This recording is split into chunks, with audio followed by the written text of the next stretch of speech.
ইসরায়েলিদের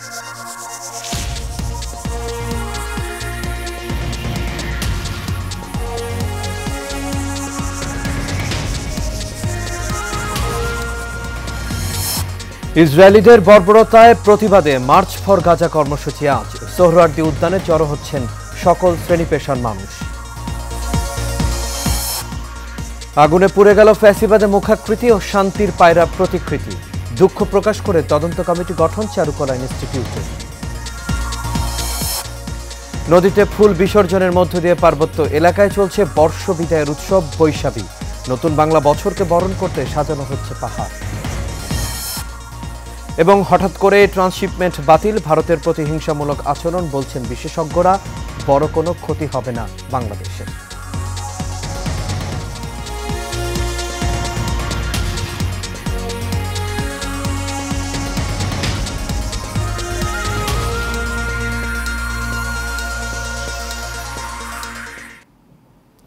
সবাইকে স্বাগত এশিয়া নিউজে। দর্শক, পুরো সংবাদ জুড়ে আপনাদের সঙ্গে আছে আমি আনোয়ার রাজ। এতক্ষণ শুনছেন বিআরবি কেবল ইন্ডাস্ট্রিজ লিমিটেড সংবাদ শিরোনাম। এবার চলে যাচ্ছে পুরো খবরে।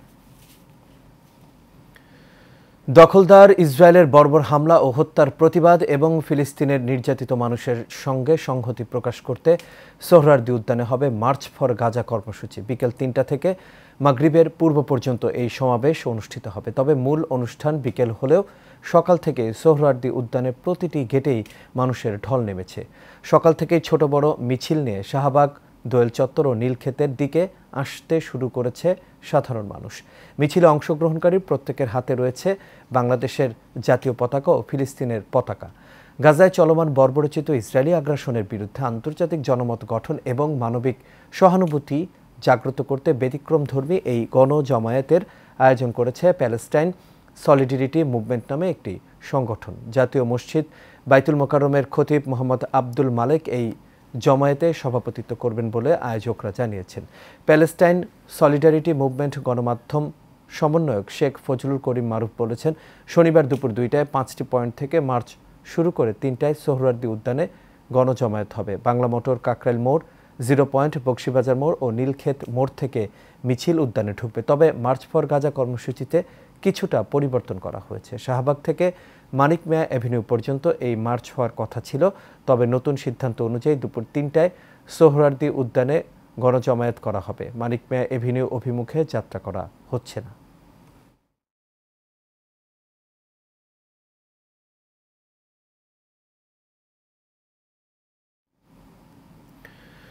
ঢাকা বিশ্ববিদ্যালয়ের চারুকলা অনুষদে পহেলা বৈশাখের আনন্দ শোভাযাত্রার জন্য তৈরি করা ফ্যাসিস্ট প্রতিকৃতি আগুনে পুড়ে গেছে।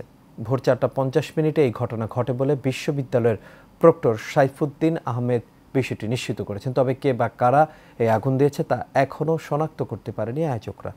এবছর বাংলা নববর্ষের আনন্দ শোভাযাত্রার জন্য বাঁশ বেতের কারুকাজে তৈরি করা হয়েছিল এক দৈত্যাকৃতির ফ্যাসিবাদী প্রতিকৃতি, যার উচ্চতা ছিল প্রায় 20 ফুট। এটিকে ক্ষমতাচ্যুত প্রধানমন্ত্রী শেখ হাসিনার প্রতিকৃতি হিসেবে ধারণা করেছিলেন অনেকে। প্রতিকৃতিতে ইতোমধ্যেই প্রলেপের কাজ শেষ হয়েছিল। সংশ্লিষ্টরা জানিয়েছেন এটি ছিল এবারের শোভাযাত্রার প্রধান মোটিভ বা অবকাঠামো। পাশাপাশি শান্তির পায়রা প্রতিকৃতিটিরও আংশিক পুড়ে গেছে। দীর্ঘ পরিশ্রমে তৈরি প্রতিকৃতি পুড়ে যাওয়ায় শোভাযাত্রার প্রস্তুতিতে অস্বস্তি তৈরি হয়েছে। তবে আয়োজন থেমে থাকবে না বলে জানিয়েছেন সংশ্লিষ্টরা। এদিকে এই ঘটনায় দুঃখ প্রকাশ করেছে ঢাকা বিশ্ববিদ্যালয়ের চারুকলা অনুষদ। সকালে চারুকলা অনুষদের এক বিজ্ঞপ্তিতে জানানো হয়, এই ঘটনায় শাহবাগ থানায় একটি সাধারণ ডায়েরি করা হয়েছে। আর এই বিষয়ে বিশ্ববিদ্যালয় কর্তৃপক্ষ একটি তদন্ত কমিটি গঠনের সিদ্ধান্ত নিয়েছে।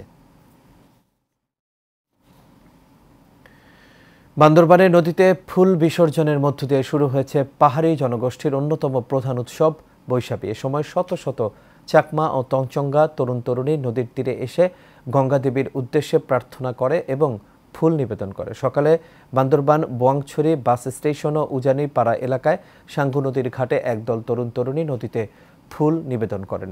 এই ফুল বিজু পালনের মাধ্যমে তারা সর্বস্তরের মানুষকে শুভেচ্ছা জানিয়েছেন। ফুল বিজুর মাধ্যমে শুরু হয় পুরনো বছরকে বিদায় জানিয়ে নতুন বছরকে বরণের আনুষ্ঠানিকতা।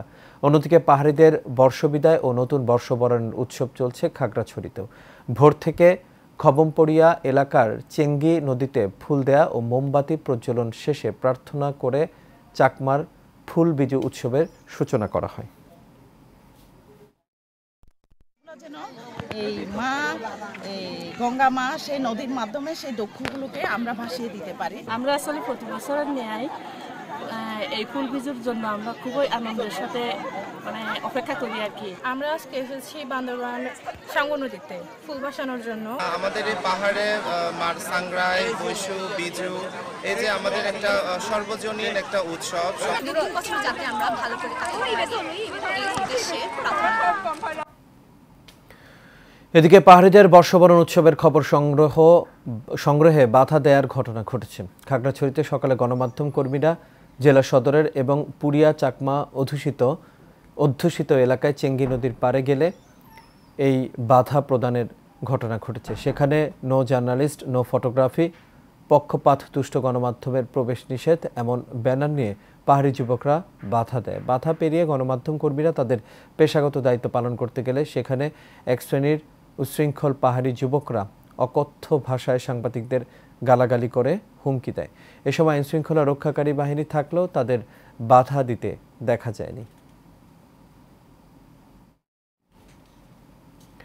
হঠাৎ করে ট্রান্সশিপমেন্ট সুবিধা বাতিল করাকে ভারতের প্রতিহিংসামূলক আচরণ বলছেন বিশেষজ্ঞরা, যা দুই দেশের বন্ধুত্বপূর্ণ সম্পর্ককে প্রশ্নবিদ্ধ করেছে। তবে ট্রান্সশিপমেন্ট সুবিধা বন্ধ হওয়াতে বাংলাদেশের বড় কোনো সমস্যা হবে না এমন কথা বলছেন তারা। ওয়ালি সিদ্দিকীর রিপোর্টে বিস্তারিত। গত ৮ এপ্রিল ট্রান্সশিপমেন্ট প্রক্রিয়ায় ভারতের ভূখণ্ড ব্যবহার করে তৃতীয় কোনো দেশে বাংলাদেশি পণ্য রপ্তানি সুবিধা বাতিল করে ভারত সরকার। এতে প্রতিবেশী দেশ ভারত থেকে স্থলবন্দর দিয়ে বাংলাদেশি পণ্য পাঠানো যাবে না নেপাল, ভুটান ও মিয়ানমারে। একই সাথে ভারতের বিমানবন্দর ব্যবহার করে ইউরোপ, আমেরিকা সহ বিশ্বের কোনো দেশে পণ্যের চালান পাঠাতে পারবে না বাংলাদেশ। নিট পোশাক শিল্প মালিকদের সংগঠন বিকেএমই এর সভাপতি মোহাম্মদ হাতেম আলী বলেন, ট্রান্সশিপমেন্ট সুবিধা বন্ধ হওয়ার ফলে বড় কোনো সমস্যা হবে না। ভারত ট্রান্সশিপমেন্ট যেটা বাতিল করেছে এতে আমাদের আসলে খুব একটা ক্ষতি হওয়ার কিছু নেই এখানে, কারণ এটা যে পরিমাণ মাল আমাদের ট্রান্সশিপমেন্ট হয়ে ওদের বাই রোডে গিয়ে এয়ারে গিয়েছে, এটা 450-500 মিলিয়নের মতো মাত্র। তো এইটা ওখানে দিয়ে না যেতে পারলেও বিকল্প রাস্তা আমাদের আছে। আমাদের এটা যদি রোড এবং এয়ার হতো, এখন এটা সি এবং এয়ার হবে। এখান থেকে হয়তো কলম্বো যাবে, মালদ্বীপ যাবে, দুবাই যাবে, ওখান থেকে এয়ার হবে। তো এটা খুব একটা ইফেক্ট হওয়ার কথা না। ঢাকায় বিনিয়োগ সম্মেলন চলাকালে ভারতের পক্ষ থেকে হঠাৎ ট্রান্সশিপমেন্ট সুবিধা বাতিলের সিদ্ধান্তকে প্রতিহিংসামূলক বলে মনে করছেন প্রফেসর ডক্টর মিজানুর রহমান। প্রতিহিংসা পরায়ণ হয়ে এটা করেছে, উদ্দেশ্য তাদের ব্যবসা সামিল, কারণ তারা একদম পাগলের মতো হয়ে গেছে এইভাবে যে আমাদের সমস্ত বাণিজ্য ছিল তাদের সাথে, সমস্ত বাণিজ্য ছিল বলতে গেলে তাদের সাথে। আমরা যা ইম্পোর্ট করতাম সবই প্রায় তাদের কাছ থেকে, এক্সপোর্ট করতাম খুবই সামান্য। কাজে তারা রীতিমতো দেউলিয়া হয়ে পাগল হয়ে যাওয়ার মতো, তারা এই সময় এত বড় একটা ইনভেস্টমেন্ট সামিট যখন হচ্ছে, তারা মনে করতেছে এটা সামহাও হ্যাম্পার করতে হবে, কোনো হ্যাম্পার করে। এই হ্যাম্পার করার জন্য একটা জিনিস হলো তারা আভ্যন্তরীণ এক্সটার্নালি তারা এই ট্রান্সশিপমেন্ট বাতিল করে দিয়ে বিদেশি যারা ইনভেস্টমেন্ট আসছে তাদেরকে একটা দেখাইতে চাচ্ছে যে এখানে ইনভেস্ট করা তো নিরাপদ না, আমি আমার মালামাল পরিবহন করব কি করে। ভারত সরকার বলছে, বাংলাদেশকে ট্রান্সশিপমেন্ট সুবিধা দেওয়ার ফলে ভারতের বিমানবন্দর এবং অন্য বন্দরগুলোতে দীর্ঘদিন ধরে তীব্র জট তৈরি হয়েছিল, এতে তাদের রপ্তানি বাধাগ্রস্ত হচ্ছিল। The transshipment facility extended to Bangladesh had over a period of time resulted in significant congestion at our airports and ports. Logistical delays and higher costs were hindering our own exports and creating backlogs. The facility therefore has been withdrawn with effect from 8th April 2025. অন্তর্বর্তী সরকার মনে করে ভারতের এই সিদ্ধান্ত বাংলাদেশের বাণিজ্যে বিরূপ কোনো প্রভাব ফেলবে না। ওয়ালি সিদ্দিকী, এশিয়ান টেলিভিশন, ঢাকা। এবার সারা বাংলার খবর। পানি উন্নয়ন বোর্ডের কাগজে কলমে কাজ প্রায় শেষ দেখালেও বাস্তব চিত্র কিন্তু ভিন্ন।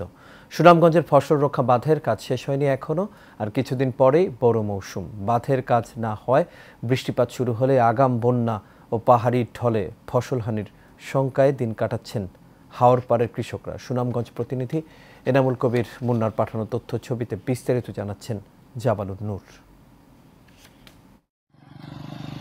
চলতি বছরে সুনামগঞ্জের ৫৩টি হাওরে ৫৮৮ কিলোমিটার ফসল রক্ষা বাঁধ নির্মাণ হচ্ছে। সরকারের কোটি কোটি টাকা ব্যয়ে এই বাঁধের কাজ দ্বিতীয় দফায় বেঁধে দেওয়ার সময় পেরিয়ে গেলেও শেষ হয়নি এখনো। অভিযোগ রয়েছে বাঁধের কাজে বেশি অনিয়ম হয়েছে দেয়ারা বাজার উপজেলায়। এই দেখেন, এই রাস্তা আমরা গত বছর যে সময় ভাঙ্গা যায় এদিকে দিয়ে আপনারা দেখেন বাসটার আর দিয়ে আমরা কোনো রকমের রক্ষা করছি। ইঞ্জিনিয়ারের মাধ্যমে খুঁটি দিয়ে গেছে এই পর্যন্ত, এটা স্লুপের, কিন্তু বর্তমানে স্লুপও নাই, রাস্তার হাইটও নাই। একটা বৃষ্টি দেওয়ার সাথে সাথে সম্পূর্ণ রাস্তা গলে দেব। পাহাড়ি ঢল থেকে ফসল রক্ষা করতে টেকসই বাঁধ নির্মাণ করা প্রয়োজন। বাঁধ নির্মাণে নানা অনিয়ম হওয়ায় সামান্য বৃষ্টি হলেই ধসে পড়ার আশঙ্কা করছেন স্থানীয়রা। ৭,০০০ সিমেন্টের বস্তা আর ৩,০০০ যে বস্তা দেওয়ার কথা আছিল ৩০০ বস্তা দেওয়া হয়েছে। তারা ৩,০০০ বস্তা তারিখে আনছে না, তারা তো গুণ ৩,০০০ দেখাইতো, ওটা ৫০০ বস্তা দেখাইতো। ওটা একটা বস্তা দিয়ে সিমেন্টের বস্তা দিয়া বাংলাটা আমার ঠিক আছে ভালোইয়া। বাঁধ নির্মাণে অনিয়মের সত্যতা পাওয়ার কথা স্বীকার করে পানি উন্নয়ন বোর্ডের কর্মকর্তা বলছেন দ্রুত ব্যবস্থা নেওয়া হবে। পরিদর্শনকালে দেখতে পাই আমরা তৎক্ষণাৎ সংশ্লিষ্ট কর্মকর্তা সহ ইউএনওকে এবং অন্যান্য সংশ্লিষ্ট পিআইসি সদস্যগণকে মৌখিকভাবে এবং লিখিতভাবে অবহিত করি। তারা দ্রুততম সময়ের মধ্যে উক্ত বালু অপসারণ করে স্পেসিফিকেশন মোতাবেক মাটি দিয়ে বাঁধটি নির্মাণ সংশোধন করবে মর্মে জানিয়েছেন। ফসল রক্ষা বাঁধ নির্মাণের নামে সরকারি টাকা হরিলুট বন্ধের পাশাপাশি দোষীদের বিরুদ্ধে ব্যবস্থা নেয়ার দাবি স্থানীয়দের। জাবালুন নূর, এশিয়ান টেলিভিশন। সাতক্ষীরা শ্যামনগর মহাসড়ক সংস্কারের অভাবে চলাচলের অযোগ্য হয়ে পড়েছে। দীর্ঘ ২ যুগেরও বেশি সময় সংস্কারের অভাবে সড়কটির বেহাল দশা। এতে চরম দুর্ভোগে এই সড়কে চলাচলকারীরা। সাতক্ষীরা প্রতিনিধি মশিউর ফিরোজের পাঠানো তথ্য ও চিত্রে বিস্তারিত জানাচ্ছেন শেখ ফাহিম। সাতক্ষীরা থেকে সুন্দরবনে আসা পর্যটকদের ব্যবহারের একমাত্র সড়ক এটি, কিন্তু সংস্কারের অভাবে চলাচলের অনুপযোগী হয়ে পড়েছে সড়কটি, আর এতে মুখ ফিরিয়ে নিয়েছেন পর্যটকরা। শুধু সুন্দরবন নয়, জেলা শহরের সাথে বিভিন্ন উপজেলার যোগাযোগের একমাত্র সড়ক এটি। প্রতিদিন হাজার হাজার যানবাহন চলাচল করে এই সড়কে। রাস্তার বিভিন্ন জায়গায় পিচ উঠে সৃষ্টি হয়েছে ছোট বড় গর্ত। বৃষ্টি হলেই এসব গর্তে পানি জমে সৃষ্টি হয় মরণ ফাঁদ। প্রতিনিয়ত ঘটছে ছোট বড় দুর্ঘটনাও। এতে যাত্রীদের পোহাতে হচ্ছে সীমাহীন ভোগান্তি। দুটো গাড়ি ক্রস করলে একটা মোটরসাইকেল না সাইডে যাওয়া যায় না, সাধারণ মানুষ চলাফেরা করতে গেলে দারুণ ভোগান্তির শিকার হইতে হয়। এখানে আমার বাসার পর যাওয়া করতে হয়, রাস্তায় এত অবস্থা খারাপ, মাজা বিরাট থাকতেছে না, অ্যাক্সিডেন্ট হচ্ছে। কত গাড়িতে উঠতে গেলি ঢুকি নিয়ে আসতে গেলি তো আরো বিশাল সমস্যা হচ্ছে। আকর্ষণের মুখ ফিরিয়ে নিচ্ছেন পর্যটকরা এবং 4 উপজেলার মানুষগুলো স্বাস্থ্যসেবা সহ ব্যবসায়িক যোগাযোগ বন্ধ আছে। সাতক্ষীরা টু কালীগঞ্জ এই মহাসড়কের কাজটা যেন খুব তাড়াতাড়ি সংস্কারের সিদ্ধান্ত নেন। নির্মাণের ২৬ বছর পরেও সড়কটি সংস্কারে কোনো উদ্যোগ নেওয়া হয়নি। তবে সড়ক বিভাগ বলছে সাতক্ষীরা থেকে ভেটখালি পর্যন্ত 5টি প্যাকেজে ৬৯৩ কোটি টাকা ব্যয়ে সড়কটির টেন্ডার হয়েছে। শীঘ্রই শুরু হবে কাজ। বাকি যে 5টা টেকনিক্যাল ইভ্যালুয়েশন শেষ হয়েছে সেটা ফিনান্সিয়াল ইভ্যালুয়েশন চলছে। এটা আশা করি যদি সবকিছু স্মুথলি চলে আমরা দ্রুত হয়তো ঠিকাদার পাবো এবং তখন হয়তো রাস্তাটা যথাযথভাবে মেরামত করা সম্ভব হবে। সড়কটি দ্রুত সংস্কার হলে একদিকে যেমন কমবে ভোগান্তি, তেমনি বাড়বে সুন্দরবনে পর্যটকদের আগমন।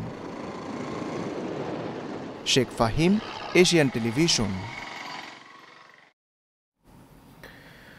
কুষ্টিয়ার বর্তইল এলাকায় বাসের চাপায় নয়ন ইসলাম ও রনি ইসলাম 2 মোটরসাইকেল আরোহী নিহত হয়েছেন। এই ঘটনায় মিজানুর রহমান নামের আরও এক মোটরসাইকেল আরোহী গুরুতর আহত হয়েছেন। সকাল 8টার দিকে কুষ্টিয়া সদর উপজেলার বর্তইল এলাকায় কুষ্টিয়া ঝিনাইদহ মহাসড়কে এই হতাহতের ঘটনা ঘটে। নিহত নয়ন, রনি ও আহত মিজান সদর উপজেলার উজানগ্রাম ইউনিয়নের দুর্বাচারা গ্রামের বাসিন্দা। গুরুতর আহত অবস্থায় মিজানুরকে চিকিৎসার জন্য কুষ্টিয়ার 250 শয্যার হাসপাতালে পাঠানো হয়েছে। নিহতদের মরদেহ উদ্ধার করে কুষ্টিয়া জেনারেল হাসপাতালের মর্গে পাঠানো হয়েছে।